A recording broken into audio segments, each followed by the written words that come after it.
တွေဒါဆွဲလန်းစိတ်ဟာအရင်နေ့တစ်ခုပါဒီချိန်မှာဘယ်လိုပုံသွင်းမလဲ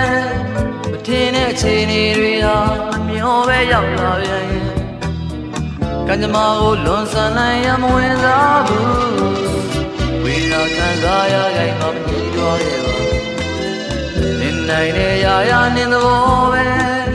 အပြတ်သားနိုင်နေပါလေနေခဲ့ထားမဲ့ချမ်းသာတယောက်တည်းသွားမယ်မဆိုခဲ့ဘူး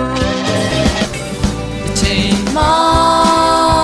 မတ်တမဲပြန်တွေ့တဲ့အခါရင်မနှုတ်ဆက်လင်းလေးမပြတာရင်မနှုတ်ဆက်လင်းလေးမပြတာအချိန်မှာမတ်တမဲပြန်တွေ့တဲ့အခါအဟောင်းများတစ်ဖြစ်လာငါချစ်ချင်းဒုက္ခများခံစားရလို့ဆူတောင်းလိုက်ပါ